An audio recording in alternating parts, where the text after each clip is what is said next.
वाडा तालुक्यातील खुपरी परिसरातून एक गंभीर घटना समोर आली आहे। इको ग्रीन कंपनीत केमिकल घेऊन जाणाऱ्या वाहनाला गळती लागल्याने रस्त्यावर केमिकल सांडल्याची घटना घडली। या केमिकलमुळे परिसरातील मोठ्या प्रमाणात दुर्गंधी पसरली। त्याचाच परिणाम आजूबाजूच्या कंपनीमधील कामगार तसेच स्थानिक नागरिकांवर झाल्याचे सांगण्यात येत आहे। दुर्गंधीचा त्रास वाढल्याने जवळील कंपनीतील काही कामगारांना कल्याणी हॉस्पिटलच्या उपचारासाठी दाखल करण्यात आल्याची माहिती समोर येत आहे। घटनेची माहिती मिळताच वाडा पोलीस ठाण्याचे नवनियुक्त सहाय्यक पोलीस निरीक्षक नागेश कदम यांनी तातडीने घटनास्थळी भेट दिली। त्यांनी परिस्थितीची पाहणी करून घटनेचा पंचनामा करण्याची कार्यवाही केली आहे। तसेच संबंधित कंपनीविरोधात नियमाप्रमाणे आवश्यक ती कारवाई लवकरच करण्यात येईल अशी माहिती पोलिसांकडून देण्यात आली आहे। या घटनेनंतर खुपरी परिसरात काही काळ भीतीचे वातावरण निर्माण झाले होते। दरम्यान वाडा तालुक्यातील मोठ्या प्रमाणात औद्योगिक कंपन्या आणि केमिकलशी संबंधित उद्योग आहेत। त्यामुळे अशा घटनांमध्ये कामगार आणि स्थानिक नागरिकांना सुरक्षेचा प्रश्न पुन्हा एकदा ऐरणीवर आल्याचे समजते। केमिकल हाताळताना आणि वाहतूक करताना संबंधित कंपन्यांकडून सर्व सुरक्षा नियमांचे पालन केले जाते का? गळती किंवा अपघात झाल्यास तातडीने उपाययोजनांची व्यवस्था कंपन्यांमध्ये आहे का? आणि सर्वात महत्त्वाचा प्रश्न, नियमांचे उल्लंघन होत असल्यास संबंधित विभाग आणि पोलीस प्रशासन अशा कंपन्यांवर कठोर कारवाई करणार का? याकडे आता स्थानिक नागरिकांचे लक्ष लागले आहे। आम्ही सकाळी जेव्हा कामावर आलो, सकाळी 8:30-9च्या दरम्यान, त्या टायमाला बाजूला तिथे इको ग्रीन म्हणून जी कंपनी गेल्या 4-5 महिन्यापासून तिथे वायू गळती आणि वेगवेगळ्या प्रकारचे त्या रासायनिक प्रक्रिया होते, ज्यामुळे आमच्या कंपनीतील सगळे कामगार वर्ग आणि आजूबाजूच्या कंपनीतील सुधीर स्विचगेअर कंपनी आहे तिथील सुद्धा वर्कर आहेत, तर सगळ्यांना त्याचा श्वास घेण्यास त्रास होणे, जळजळ। आणि आज सकाळची घटना अशी घडली की 9:30-9:30च्या दरम्यानमध्ये तिथे काय झालं आम्हाला एक्झॅक्ट माहिती नाही, पण जो वायू गळती झाल्यामुळं जे काही श्वास घ्यायला किंवा असं जो त्रास होऊ लागला, त्यामुळं आताच आम्ही एक महिला आणि जवळपास 2 ते 3 पेशंट आम्ही आता इथे कल्याणी हॉस्पिटलमध्ये येऊन ॲडमिट केले। त्यांना श्वास घ्यायला त्रास आणि चक्कर येऊन पडल्या। या महिला सर्व समक्ष होत्या, त्यांच्यासोबत काम करत होत्या। ताई, काय तिथे म्हणजे त्यांना त्रास काय झाला त्यांना तिथे? काय परिस्थिती निर्माण झाली होती तिकडे? सकाळपासून वास जास्त येतो, त्याच्यामुळे चक्कर आली त्यांना, श्वास घ्यायला त्रास। आणि वारंवार आम्ही ग्रामपंचायतला सुद्धा याच्याबाबत आम्ही निवेदन दिलेले, अर्ज केलेले आहेत। आम्ही आरोग्य विभाग, नंतर तहसीलदार ऑफिस, पोलीस स्टेशन, आजूबाजूच्या परिसरातील सर्वांना आम्ही या बाबतीत निवेदन दिलेलं आहे। खासदार हेमंत सवरा साहेब यांना सुद्धा आम्ही निवेदन दिलेलं आहे।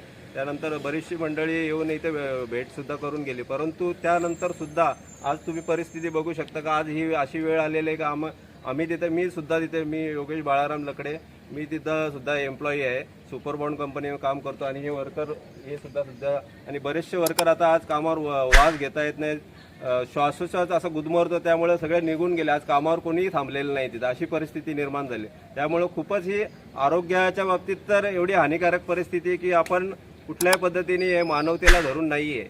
त्यामुळं प्रशासनाला आमचं नम्र निवेदन राहील किंवा जे पण संबंधित असतील, स्थानिक प्रतिनिधी असतील, लोकप्रतिनिधी असतील, त्यांना आमच्या या सर्व गोरगरिबांकडून आमची नम्र निवेदन आहे की साहेब, याच्यावरती आम्हाला न्याय मिळावा। आणि ही इको ग्रीन कंपनी जी आहे ती फारच, त्यांचा जो दुर्गेश सोनावणे हा डायरेक्टर आहे, तो तिथं जो सांभाळतो, जो इन्चार्ज आहे, तो कुठल्याही प्रकारे जुमानत नाही। रोजचे दिवसाला 25 ते 30 टँकर दुर्गंधीयुक्त घेऊन येणारे, ते त्यामध्ये काय आणतात आम्हाला एक्झॅक्ट माहिती नाही, पण तो असे पदार्थ आहेत का आणि वास असा येतो की आम्ही तिथे उठू बसू शकत नाही। आणि आज आमचे आता सुधीर स्विचगेअरमध्ये जवळपास 150-200 लोक तिथे काम करतात आणि सुपरबॉन्ड कंपनीमध्ये 50 ते 60 लोक आम्ही तिथे कर्मचारी काम करतो। आम्ही तिथे उठू बसू शकत नाही, अशी परिस्थिती आहे।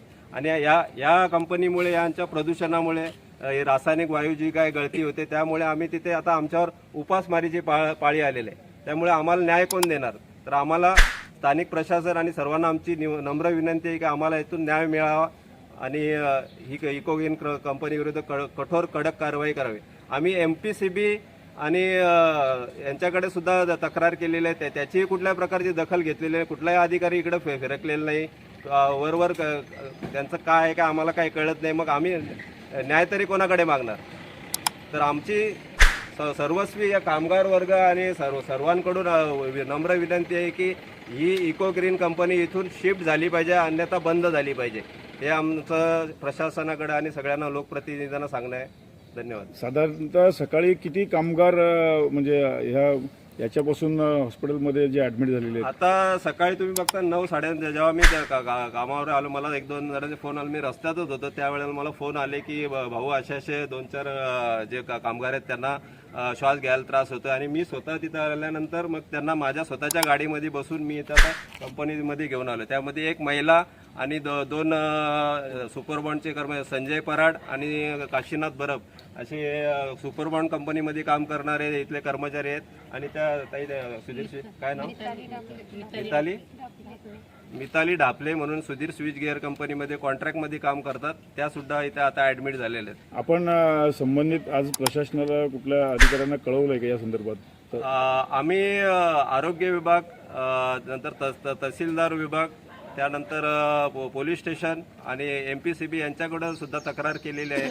परंतु मागे मला वाटतं सर्कल मॅडम इथे येऊन गेल्या, त्यानंतर त्यांनी यांच्याकडनं काय डॉक्युमेंट्स मागवले ते आम्हाला काय माहिती नाही. परंतु पुढे काय पाठपुरावा, पण ज्या अर्थी या सगळ्या गोष्टी घडत असताना आजपर्यंत तिथं कुठल्याही प्रकारचं आम्हाला जे हवं आहे की हा दुर्गंध आला नाही पाहिजे, वास आला नाही पाहिजे, जेणेकरून आम्ही सुरळीतपणे आमचं कुटुंब जे आम्ही आमच्या आता नोकरी करून जे पालन पोषण करतो ते आमचं सुरळीत चाललं पाहिजे. परंतु इकडे कुठल्याही प्रकारचा प्रशासनाचा व्यक्ती फिरकलेला नाही आहे आणि त्यामुळे आम्हाला न्याय मिळत नाही आहे. आणि अशा गोष्टीमुळे आम्हाला आता आज उपासमारीची वेळ आली. ग्रामपंचायतकडे आपण काय दखल घेतली होती काय? ग्रामपंचायतकडे सुद्धा आम्ही अर्ज केले, तक्रार केले. सुरुवातीला त्याने आम्ही बघतो करतो अशी भूमिका होती. त्यानंतर पुन्हा त्याची गांभीर्य लक्षात घेऊन पुन्हा सरपंच साहेब, अधिकारी बटुळे साहेब तिथे आले होते आणि त्यानंतर त्यांनी जागेवर येऊन स्थळपाहणी केली आणि त्यांना सुद्धा निदर्शनास आलं की हा मानवी आरोग्यास खूपच घातक आहे आणि त्याचे परिणाम आरोग्यावर सर्वांवर होतच आहेत. गावातले काही स्थानिक लोक इथे आले होते का? हो, गावातील